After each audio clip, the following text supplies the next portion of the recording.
Doctor साहब, पेट भारी रहना, पेट बहुत टाइट लगना बहुत आम बीमारी है। दर्शक सवाल भी भेजते हैं इससे जुड़े। तो आज मैं चाहूँगी आप हमारे दर्शकों को ये समझाएं कि ये क्यों होती है, क्या है इसके कारण। जी देखिए, अभी हमने ये जो बात हम लोग कर रहे हैं कि पेट में आफरा होना, पेट भारी लगना, पेट में गैस की समस्या, जलन की समस्या, ये बहुत ही कॉमन है। और ये सब समस्या जो है गैस से रिलेटेड ही है, एसिडिटी से रिलेटेड है। आम भाषा में इसे हम लोग गैस की समस्या बोलते हैं और हम लोग इसको टेक्निकली गैस्ट्रोइसोफेजियल रिफ्लक्स डिजीज़ या एसिड पेप्टिक डिजीज़ बोलते हैं। तो अगर किसी को गैस की समस्या हो रही है, उससे पेट में आफरा आ रहा है, पेट भारी लगने की समस्या हो रही है, पेट में जलन हो रहा है, तो उसके साथ कुछ और सिम्टम्स भी आते हैं। जैसे रिगर्जिटेशन की समस्या होती है। रिगर्जिटेशन का मतलब आपने कुछ भी खाया हुआ है, वो आपके मुंह में खट्टा खट्टा पानी या खाना आ जा रहा है तुरंत, तो उसकी वजह से भी समस्या होती है। वो एसिडिटी का एक रूप है। दूसरा समस्या हो सकता है पेट में दर्द, मीठा मीठा दर्द होना हो सकता है। तीसरा फॉर्म हो सकता है कि आप पेट में जलन आ सकती है। ये सारी चीज़ें जो होती हैं आपको गैस्ट्रोइसोफेजियल रिफ्लक्स डिजीज़ के बारे में इशारा करती हैं।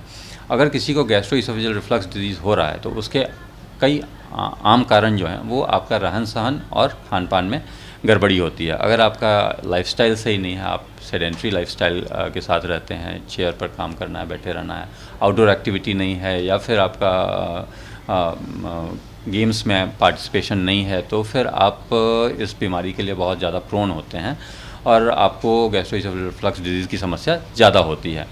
अगर आप का खान पान बहुत ही फैटी डाइट है, बहुत ऑयली खा रहे हैं, बहुत स्पाइसी खा रहे हैं, ज़्यादा वॉल्यूम में एक ही बार ही खाना खा ले रहे हैं, इन सब की वजह से आपको गैस्ट्रोइसोफेजियल रिफ्लक्स डिजीज़ की समस्या आती है, जिसको हम लोग आम भाषा में आफरा भी बोलते हैं। इससे बचने के लिए आपको आमतौर पे एक ही चीज़ करना है कि जो प्रॉब्लम है उसी में समाधान है।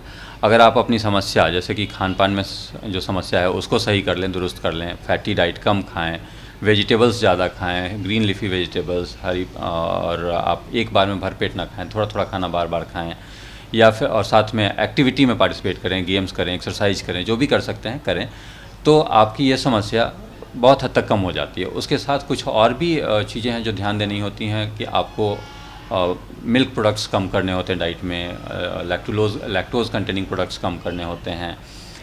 उसके साथ आपको कुछ और चीज़ें ध्यान देनी है, जैसे कि घूमना फिरना रेगुलर करना है। ये सारी चीज़ें आपको ध्यान देनी है। डॉक्टर साहब, ये तो आपने हमें अच्छे से समझाया कि कारण क्या है और उपाय क्या होगा, लेकिन लोग इसे आइडेंटिफाई कैसे करें कि एक समस्या है, डॉक्टर से मिल लेना चाहिए।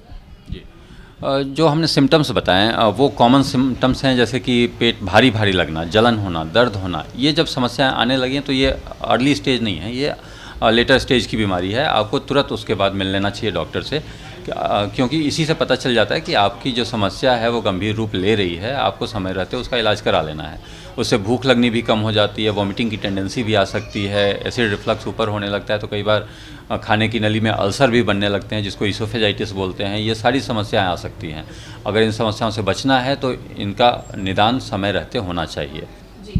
डॉक्टर साहब, कई बार लोग ये नहीं कहा जाएगा कि देर कर देते हैं, वो बीमारी जानते हैं, उन्हें समझ में आ रहा है कि पेट में गड़बड़ी है, लेकिन आलस कर देते हैं, अपने हिसाब से दवाइयाँ लेंगे लेकिन डॉक्टर से नहीं मिलेंगी। तो ये कितना गलत हो सकता है।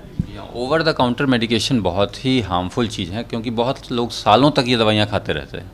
खासकर गैस की गोली तो हमारे यहाँ ऐसा कॉमन है कि कोई भी जाता है केमिस्ट के पास जाके दवा ले लेता है और खा लेता है, और वो लॉन्ग टर्म तक उसको लगता है जब एक बार आराम हो जाता है उससे, तो वो लॉन्ग टर्म तक उसी को खाते रहता है। तो ये लॉन्ग टर्म तक खाने से, खासकर गैस की गोली से, किडनी पे, हड्डी पे, आंतों पे भी असर पड़ता है, और इनसे हड्डियां कमज़ोर होती हैं, किडनी फेलियर का रिस्क बढ़ जाता है, आंत से में कैंसर का रिस्क बढ़ जाता है। ये सारी समस्याएं आती हैं। तो ओवर द काउंटर मेडिकेशन बहुत लंबे समय तक लेना रिस्की होता है। कोशिश यही होनी चाहिए कि जब सिम्टम रिलीफ हो जाए तो उसको बंद किया जाए, उसको ग्रेजुअली टेपर किया जाए। अगर उसके बावजूद सिम्टम परसिस्ट करता है तो डेफिनेटली अपने डॉक्टर से मिलें और सलाह लें कि क्या किया जाए, कैसे इस दवा को कंट्रोल करके बंद किया जाए।